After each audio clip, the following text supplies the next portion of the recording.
Well, it's almost Halloween. Yes, I know this is a Dia de los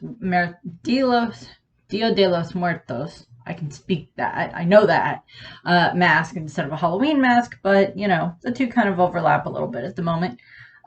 So no, I'm not gonna wear the mask the entire video. God, no, that would. Oh God, my face would get so itchy.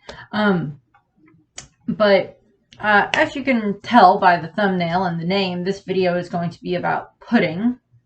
And kind of my opinion of what's going to happen to her next. I'm currently watching through the Whole Cake Island arc and in the English dub and everything, and just kind of got through the episodes where, the episode where Pudding is like interrogating Reiju in her room and everything, and Sanji sees that. So I'm not all the way through Whole Cake yet, but I'm getting further into it. And of course I've read the manga and everything, so I know what's going on there. So I did want to talk about kind of what I think is going to happen with Pudding and kind of what Blackbeard's plan for her is, what role he's going to have for her to play, or what role she may end up playing herself, either by choice or by not choice to a degree. So I've talked about Pudding before in some of my other videos. I talked about her in my Sister's Day video that I did last year, where I talked about all the different sisters in One Piece. I talked about her in my couples video series, where I talked about her and Sanji to a degree. In one of the videos where I talked about Chef's Love and how I really hope that Sanji and Pudding end up together at the end of the series. I know a lot of people ship Sanji and Nami, and that's fine. I'm not saying you can't. I personally ship more Nami with Luffy, but then again, a lot of people ship Luffy with Hancock, so, go with that as much as you will.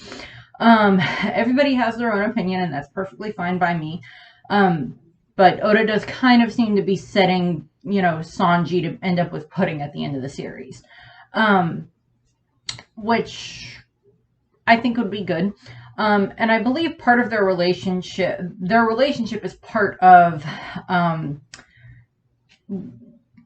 what may have helped her awaken her third eye, and I'll get to that, because that was part of the problem that we saw with Pudding throughout the course of Whole Cake Island, was that Big Mom was kind of frustrated that Pudding hadn't been able to awaken her third eye yet.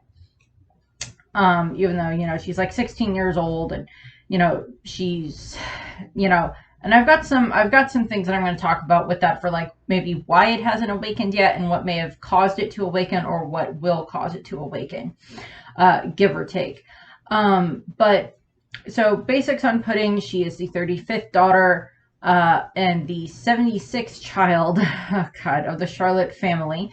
She's an officer of the Big Mom Pirates. She's the Three-Eyed Tribe hybrid member. She's technically the only member of the Three-Eyed Tribe that we've met, because we have no idea about her father or anything like that. Not that we know much about any of the fathers for Lin's children.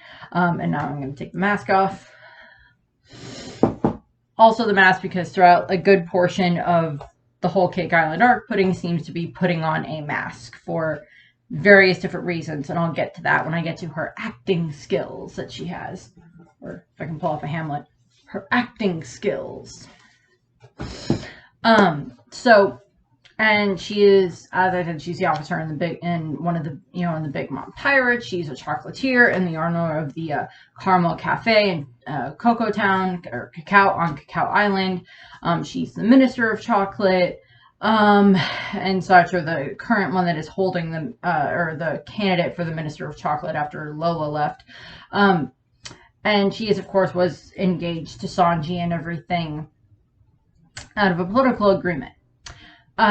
She is initially when we first meet her, of course, she appears to be somewhat of an ally to the Straw Hats, because she's like, oh, well, I've met Sanji and he's so nice and we're going to get married. And, he was so sweet and everything when we met. And, we know that, or at least from appearances later on, we learn that this appears to be an act. We know that she hasn't actually met Sanji at this point. We know that she knows exactly who the Straw Hats are.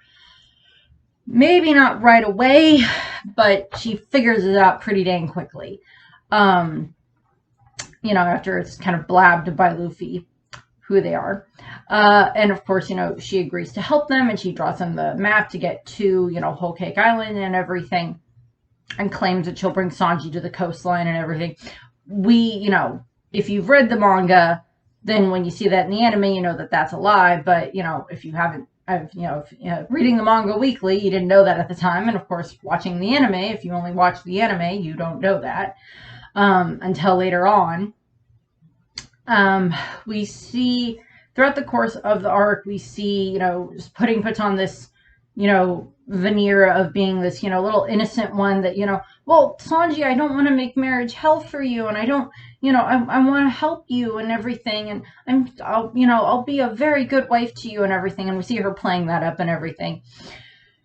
And, we see her true colors revealed, of course, or what what initially appear to be her true colors revealed when she has Reiju held captive.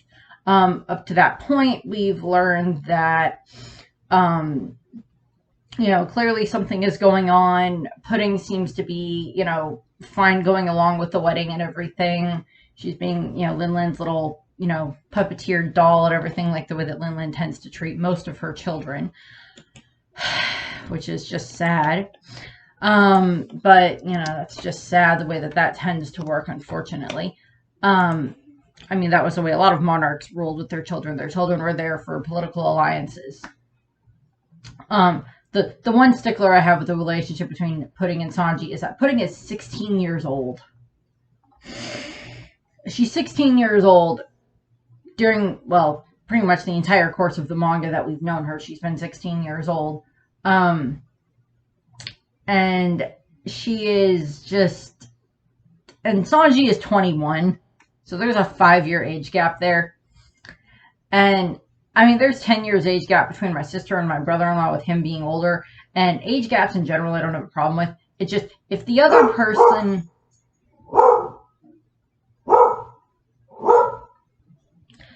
We have a cat in our neighborhood, and it's currently in our backyard, and Rainy is freaking out about it. So I will do my best to edit out the barking. But, age gaps in general, I don't necessarily have a problem with. I more have the issue when it's just like, well, she's technically underage, but I don't remember exactly what underage qualifies for in Japan. So in Japan, it's probably okay. But if Pudding was like a year or two older, I would have less of an issue with this. But that's more personal issues that I have a problem with in that regard. She seems... she seems very mature for her age and everything. And of course, with Oda, the way that he draws most women that are, 16 or older, because he draws Pudding the same way that he draws, Rebecca, and that he draws Shirahoshi, and they're all 16. And Vivi is 16 when we first meet her. And this is pretty much the same way that he draws Vivi and everything from back then. So, although we don't really... Although in the course of the actual canon of the series, we don't actually see Pudding in anything extremely revealing. We see her in her overalls and her pink dress. That is actually the favorite out of the outfits that she wears for me. She has the wedding dress. She has her chef's dress. She has, the more formal dress that she, meets Sanji in and everything. But we don't really see her in anything skimpy. In additional things like in the treasure cruise and Bounty Rush or whatever it is, and the additional things like that we get, we do see her in bikinis and swimsuits and things like that, and a little bit more scantily clad, but that's okay. Oda's drawn most of the other women that way that are of that age range. And then of course Pudding also has the Memo no Mi, which is of course the the Paramecia devil fruit that allows her to look at and manipulate people's memories. We see her do this, of course, very specifically with Reiju, but then also with Sanji later on. And I'm going to specifically get to the Sanji one later, because I'm going to make a point with that one where she messes with Sanji's memories at the end of Whole Cake Island. But, we see the way that she's treated by her mother. We know that throughout the course that she's grown up, that, Linlin has been very... very neglectful / very verbally abusive and such to Pudding. I don't think she's been physically abusive to Pudding, but she's been verbally abusive to Pudding, and the fact that she's like, oh, your eye is creepy, you know, just grow out your bangs and cover it up. You know, even with, you know, even though you're my child, I still don't like it. And, you know, Pudding, you know, tells Reiju, it's just like, you know, I'm one of Mama's favorites, you know, because I'm a very good actress. You know, I'm very good at acting and everything. And, you know, at times it appears that Pudding is like pampered and treated like a doll by Lin Lin. And I think that's more because Big Mom is, I guess, trying to make sure that Pudding will, you know, stay loyal to her in regards to, you know, oh, if she awakens her third eye, I want her to stay loyal to me so she can then translate the poneglyphs. You know, the road poneglyph and then the other ones that I have, and then I can work on getting my hands on the other ones. So we see that and everything. We see the way that Lin Lin is one that just like, oh no, this is the wedding dress you're going to wear. I do like Pudding's wedding dress. I do, but that apparently wasn't the one that Pudding wanted to wear for the wedding. You know, but, you know, Pudding appears very outwardly loyal to her mother, as do most of the, you know, most of the children appear outwardly loyal to their mother. That is, of course, you know, flipped on its head when it comes to Praline and Chiffon, who are, of course, the two that are actually married. Because, of course, part of the thing that we see with One Piece, specifically with the Big Mom family, with the Big Mom Pirates, is that those that get married seem to have more of an alliance with, like, the outside, as in, like, you know, because Chiffon is much more willing to help Beiji when it comes to killing her own mother. Same thing with, you know, Praline with Aladdin and leaving with the Sun Pirates and everything. So we see that. So Pudding, and it's, you know, by the end of the arc, it does appear that Pudding's loyalty seems to be more towards Sanji and helping him and the Straw Hats escape than it is when it comes to, you know, with Big Mom. I mean, she didn't necessarily want her mother dead, I don't think, but she...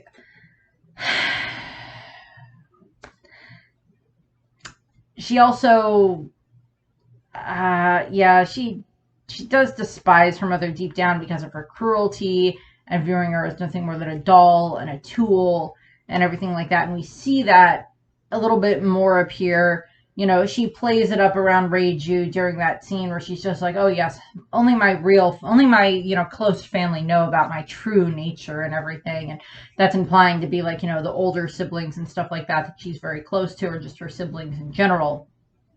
You know, I don't think any of the children were hidden about the fact that, like, Pudding has, you know, her third eye. By the way, I was going to debate about if I wanted to either draw a third eye up here, and I'm just like, no, I'm not doing that.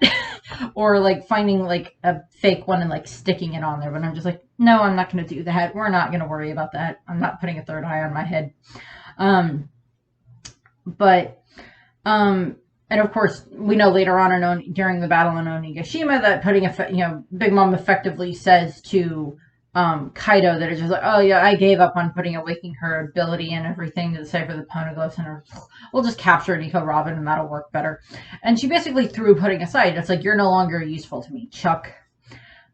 Which is kind of the way that she tends to treat her children anyway, that are not clearly like, you know, Katakuri or any of the other Sweet Commanders or like Perospero or something along those lines. But, you know, so we see that throughout the course of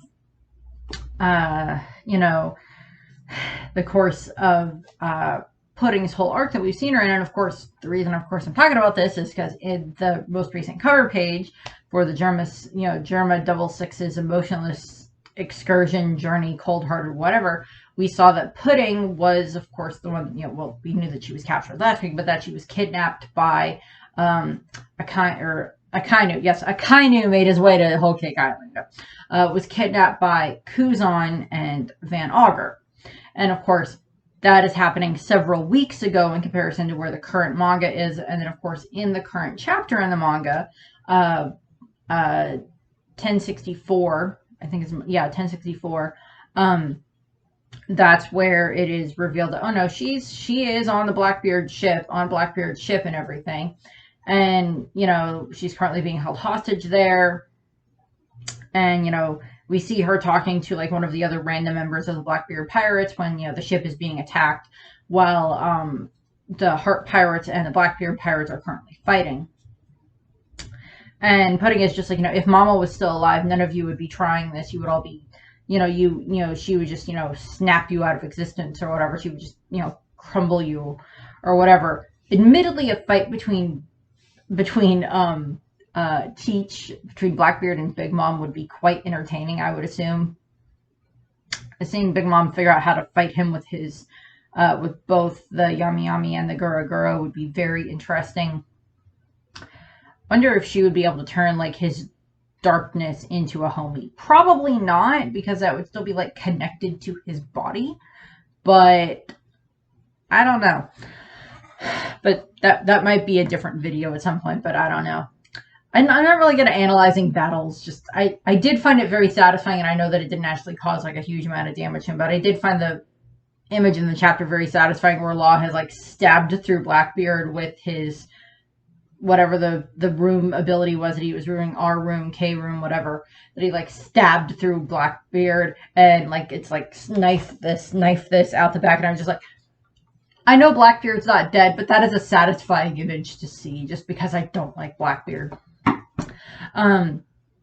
But, throughout the course of the setup with Pudding, we see her acting skills and abilities and everything like that. This is very evident when she's, talking to Reiju. And then, of course, when she's talking with Sanji right before the wedding, we see, that she, acting about worried about Sanji when he's having a nosebleed right before the wedding, but she's actually, like, disgusted by it and everything.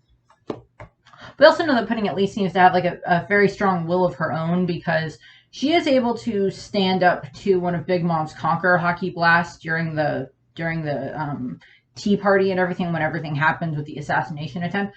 Pudding is one of the ones that stays conscious because, and I would assume that a lot of her children have probably been exposed to her, Conqueror's Haki before. At various points in time, either when she has one of her hunger pangs, she may let off waves of her Conqueror's Haki, or at some point in time, if the islands have been attacked at some other point in time, and Big Mom's there or whatever, Pudding has probably been around that or whatever.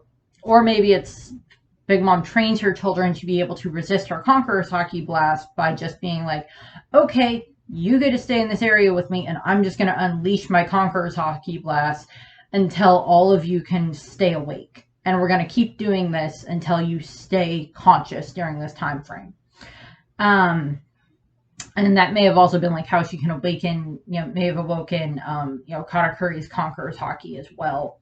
I know that being exposed to like Conqueror's Haki doesn't necessarily mean that you're going to get it. But because if that was the case, then we got a whole bunch of low-level Marines that Luffy has easily knocked out with his Conqueror's Haki. Whole bunch of other people that Luffy's just like fated with his Conqueror's Haki. But Lin probably has at least had her children trained some degree. I would also assume that Pudding is at least somewhat skilled in observation Haki, and possibly also in armament Haki. We see her do like a Pudding punch in the cover story several weeks back, where we saw her like punch Niji and Yonji when they were in the book, so it's not like they can fight back, but she still punched them. Although we didn't see anything that looked like Conqueror's Haki on her fist, but, she was still angry at them for like, oh, I saw what you did to Sanji in the past, so punch. But, so we see Pudding's acting skills and everything in that regard, of the way, when she's talking to Reiju and saying, oh, I would never marry Sanji, he's just, he's a loser, and he's a failure, and he's like all this other horrible stuff, and she's just like, oh no, we're just going to kill him at the wedding tomorrow. We're just going to kill all of you at the wedding tomorrow. Just don't get blood on the cake. That'll make Mom mad. That'll make Mom angry if you get blood on the cake. And we see the way that she's acting and everything. And then, of course, at the wedding itself, when she pulls out the gun and, points it at Sanji and everything. And then she fires it and he dodges, because his observation Haki beyond Luffy's is probably the best on the crew. He dodges the bullet at the last second and everything, the candy shell bullet, which probably would have done even more damage to him than it did to Reiju, because at that point in time, Sanji didn't actually have, like, his, the iron skin or whatever that, like, the rest of his siblings had. It hadn't awoken yet at that point in time. So it probably would have caused a great deal of Sanji. Also, it was pointed at his head. So, yeah. But, we see, when Sanji dodges, and then we see the way, when Pudding's, when her eye appears and everything. Part of the thing that I think may have caused Pudding's eye to awaken, and this is kind of where I'm going to get into like my theories about this.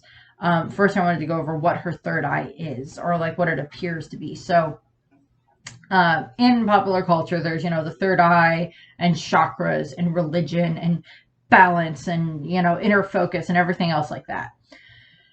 And the third eye, or the middle eye, or the inner eye, whatever, mind's eye, whatever, is usually a mystical, invisible eye, usually depicted, on the forehead or so, which provides perception beyond ordinary sight. So clairvoyance and a whole bunch of other stuff that can imply.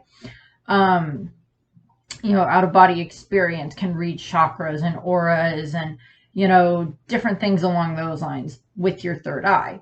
And it's implied, and I think it's Big Mom that says this, or it's something that's stated, that Big Mom, of course, found a member of the Third Eye tribe and had a child with them, because when their third eye is awakened, they can read the poneglyphs, because they can kind of like hear the voices of all things, so they can read the poneglyphs.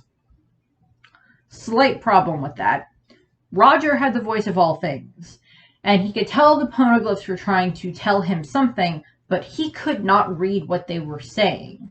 The poneglyphs may have a rough idea of what is on them, of what is carved into them, because that is a part of them, but they may not be able to give like the exact locations, because at that point in time, Roger had, Big Mom's poneglyph rubbing at that point in time, and probably another one from somewhere else. And then, of course, that's why he needed Odin on his crew, was because he's like, oh, well, I need someone who can like translate the poneglyphs, and I can't do that. And, Whitebeard, can I rent your Odin? Can I borrow your Odin for like a year or two or whatever, to help me find this, this final island and everything? And, Whitebeard begrudgingly agrees and everything, and Odin goes with him. And then, of course, during that time frame, Odin's like, oh, well, this is what this poneglyph says, that's what that one says, this is this one, that's that one.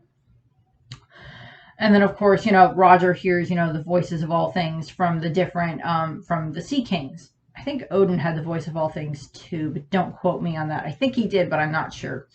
Because I don't remember if when we see in the Odin flashback, if we see when they're on the ship going down to Fishman Island. I know that Roger hears the Sea Kings talking about, like, oh, the monarch will be born soon, and, the Poseidon will be born soon, or whatever, the next however many years, and maybe this time it'll line up correctly and everything. Which now we have Joy Boy and Luffy, and we have Shirahoshi as Poseidon. Now we need to figure out where Uranus and Neptune are. Or Uranus and Pluton are. Giant bomby thingy in the sky that just blew up the Lelucia Kingdom is probably Uranus, though. Probably. But we don't know too much else about that. But, Roger could hear the voice of all things, and if it's implied that when the Third Eye Tribe awaken, when the Three Eye Tribe awaken, that they are able to then have the voice of all things. The fact that Big Mom found one and had a child with them, and that she's just not going to have them read the poneglyph, may imply that that one is dead. That Pudding, his biological father, is actually dead, or ran away, escaped, whatever the heck. Because we don't ever see any other members, because like we see Longlegs walking around, we see Long Arms walking around, we see Snake Necks walking around, we see Tontatas, we see Minks, we see, the Fishmen and everything, and Merfolk and everything, all over Totland. And the homies mixed in. We see them all over Totland, but we don't see any other Third Eye Tribe, Three Eye Tribe member is anywhere. And that implies that either A, they did not go with Big Mom and come to Totland because maybe they're like, I don't think we want to go with her at that point in time, or she had kidnapped Pudding's father and then had the child with him, and then maybe he didn't have an awakened third eye, and then, either he died, or Pudding, after, because once Pudding was born, Big Mom, once the babies are born, Big Mom doesn't usually keep the husbands around for very long, evident with Pound. But you know, that seemed like one of the husbands she would want to keep around. Maybe not like as her still husband, because she had other children after Pudding, because Flampe all the way down to Anana are all younger than Pudding. F.U. Flampe. Don't like Flampe. Nobody likes Flampe.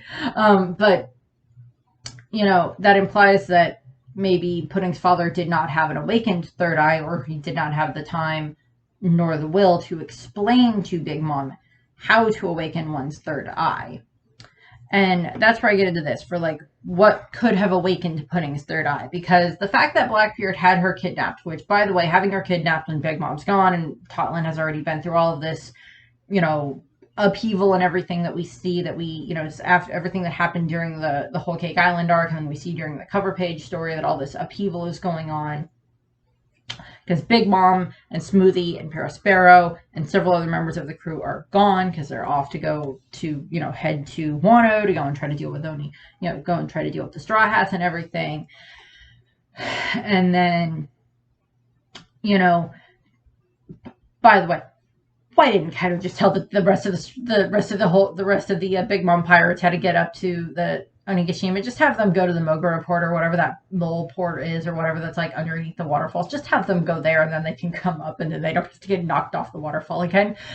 I still wanted to see them get knocked off the waterfall one more time. Because third time's the charm.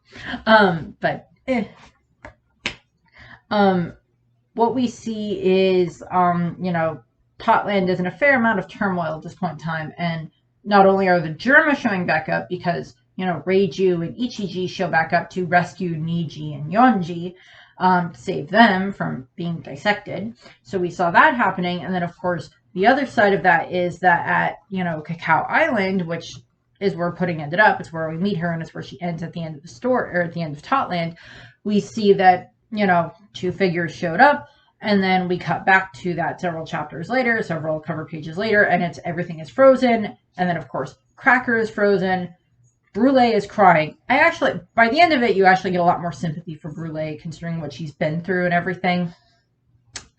And how, you know, she's one of the ones that is very protective of her family. And I think she's actually stated to be one of the more favorite out of all of the big sisters. Like, Smoothie is first. And then I think like Brule was like one of the top 5 or something like that out of like the different big sisters out of the older generation. But, you know, we see a little bit more of like how Brule cares for Katakuri and everything. And the fact that she's crying means that she's probably sad that like Cracker has now been turned to ice, you know, iced over and everything. Possibly thinking Cracker's dead. Cracker will probably thaw out. Go find Oven. Oh no, wait. He just got knocked out by Katakuri by getting all messed up by Caesar. Getting messed up by Caesar. But Brule, you know, Pudding was taken. And then, of course, in this one, this week, we just saw that it was Aokiji, or, you know, Kuzan, which is, of course, implied by the fact that everything got frozen over. And then, you know, Van Augur. And of course, as we found out in the last chapter, Van Augur has the ability of the warp fruit, so he can warp things around. So I'm assuming what happened was either A, when the Germa were heading back to go and try to save, you know, Ichiji, or save Niji and Yonji, that maybe they saw, you know, Van Augur and Kuzan on the way there, and maybe Van Augur's like, here, I'll make you a deal. I'll warp you to where you need to go, or at least get you closer to there. You get further than that, that's up to you. We'll cause a distraction so you can save your brothers. That might have been what happened.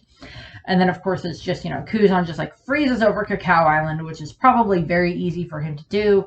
I would assume there was probably some fighters on Cacao Island, and we saw that Brule and Cracker went there, but I don't think Cracker stood, particularly the fact that he's probably not at full health even after everything that just happened with like his battle with Luffy and everything in the forest.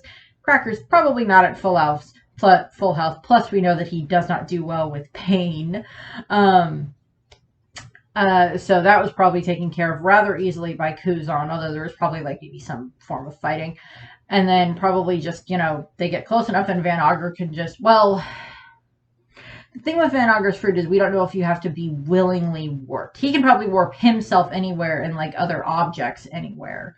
But a person, he probably has to have their permission in order to warp them. Because if that was the case, then he could just, warp Law out of the submarine, or warp, whoever from the Heart Pirates, wherever else they wanted them. But that may not be the case. He may need someone's permission to warp them. So, because I was gonna say he could have just pulled what Law does with Room, where he just swaps Pudding with something else.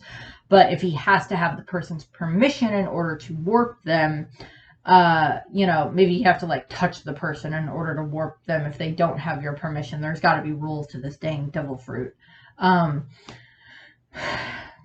Yeah, rules get thrown out the window sometime with devil fruits. But, they got Pudding.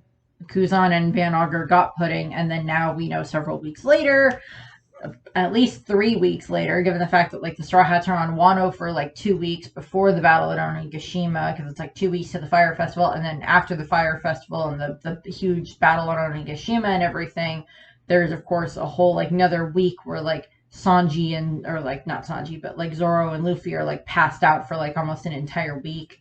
And then so they're there, and then now it's been I think a couple of days later, and now they're gone. So it's been 3.5 weeks to a month or something like that since Pudding was probably kidnapped, depending on how quickly Van Augur and Kuzan showed up at Cacao Island and at Totland.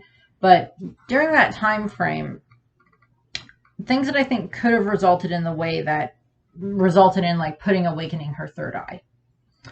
My first one, and the main one, is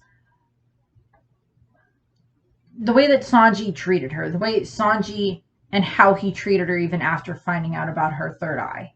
About, her being, a hybrid and everything. Well, I don't think she ever specifically states that she's a hybrid to Sanji, but 1 + 1 = 2.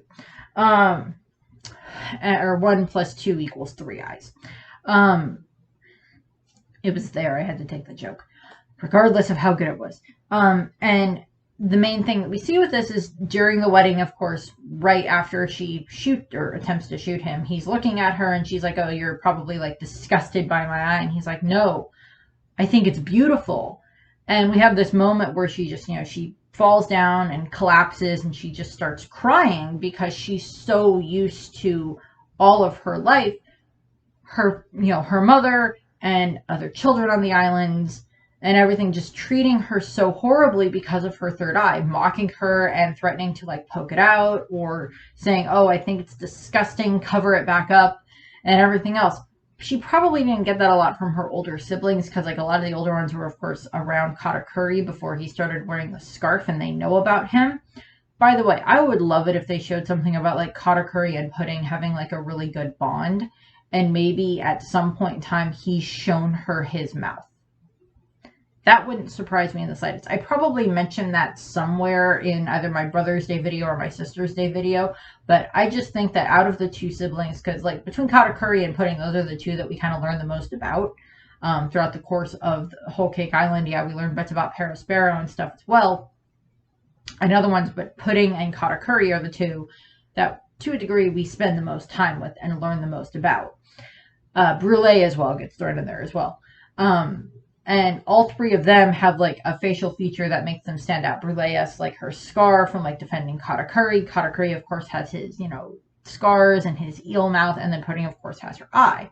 Not that the other members of the, not that the other members of the other children don't have, other physical, differences that make them stand out or whatever. Not like they don't have scars or they don't have other things, but those are the three that we tend to learn the most about throughout the course of the Whole Cake Island.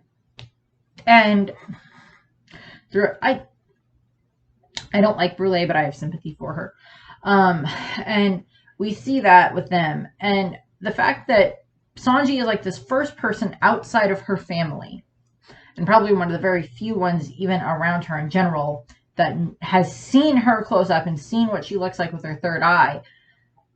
And he doesn't care. He even, kind of says that he thinks it's beautiful, and he doesn't seem to care that it's a third eye, that it's, makes her different or whatever.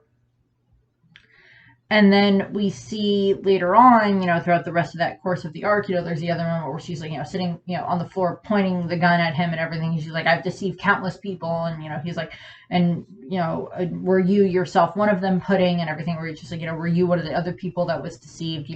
You think that you want to be this little puppet for your mother, that this makes you happy, that you want to cause people harm and everything like that. And Sanji's just like, and I don't think that you do. I don't think that that's what you're really like. I don't think that she's like quite like the innocent little thing that she plays herself off to be. And I don't think she's like the evil, whatever thing that she's playing up to be in front of Reiju. I think Pudding is somewhere in the middle. The real Pudding is somewhere in the middle.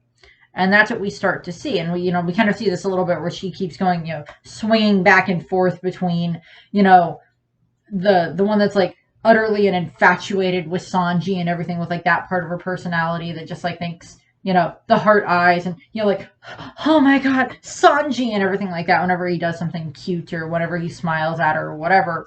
And, watching him cook and everything. And, like, he's kind of the same way to her. He keeps seeing her, he thinks she looks adorable even when she's angry.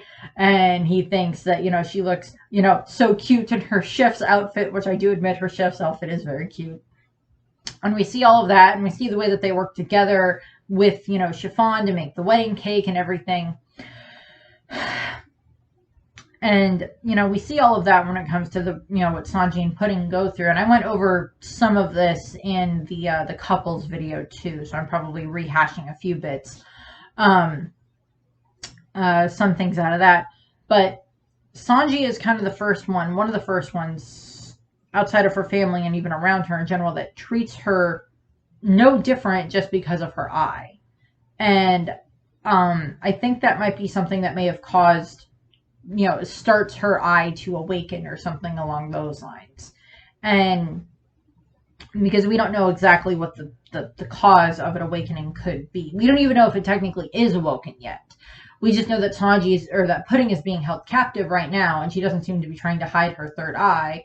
But then again, she may also just be like handcuffed, so she can't do anything because she is a devil fruit user. So they probably have her in like sea prism cuffs or something like that, so she can't like, mess with her hair or anything like that. We see her in a cell in the chapter. But we don't know exactly what else, we don't know if it is awakened or not. And it might just be Blackbeard may also just like try to force the awakening out of her. But the other thing that I think might have been a catalyst for her, awakening her devil fruit, well, not her devil fruit, but awakening her third eye, is at the end of Whole Cake Island. The last bit that we see of her is we see her crying and everything after she, says goodbye to Sanji and everything. And we see that she had, her and Sanji had this last little conversation, and she kissed him, and then she pulled the memory out of his head. And, she's like, thank you and goodbye. And I'm so happy that I got to meet you and everything. And she pulls that memory out of his head after, basically at the same time that she's kissing him, she pulls it out of his head and then cuts it out and then sends him on his way. And then because she doesn't want him to remember that there was that kiss or whatever. And we see her crying, and she's like, thinking in her head, it's just like, yes, Perospero would thank me for the fact that I helped make the cake and helped save everybody. But it wasn't me that did it. It was Sanji. It was someone who was extremely very kind and gentle and everything. And that's what she says about Sanji. And that basically leaves you with what she thinks about Sanji as, the story as Whole Cake Island is finishing up. And then we get the bits in the cover pages where she punches Ichiji and Yonji, or Niji and Yonji, whichever ones they are. And then there's also a cover page where Pudding is having to put in eye drops or whatever. So that was funny. Putting in a bunch of homies, putting in eye drops. I saw that while I was looking at pictures for this. But we see that, and part of that might be something, because that might go more in awakening her devil fruit, but even then, we don't know exactly how long she's had her devil fruit. She may have only gotten it within the last couple of years. She may have had it since she was a little kid. We don't know. But the other thought is that I'm pretty sure that Blackbeard's idea for what to do with her is, the whole kidnapping attempt on top of, the whole trauma that she went through with everything that happened with Whole Cake Island, during the arc and everything, may also be something that could contribute to it awakening. And Blackbeard may also just be much less on the gentle side than what Big Mom was, and just may straight up like try to torture Pudding until she, awakens her third eye, and then he can force her to work for him, force her to do what he wants her to do in that regard.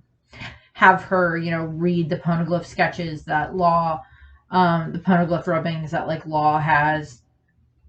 And again, I go back to the point of like, if it was specifically just the fact that she has the voice of all things, if she awakens her third eye, that she can read the poneglyphs, Roger would have just been able to figure out where Laugh-Tale was by like getting to the other poneglyphs and everything. Yeah, he still had to get to the one on Zoe and everything, and go to the one on,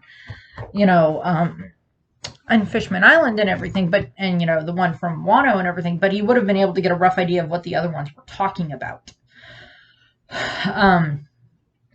But it may also just be like, or just like Google Translate, like, Pudding finally awakens her third eye, and she can just like look at the rubbings, and it just like processing, bing, bing. Okay, here's exactly what they say.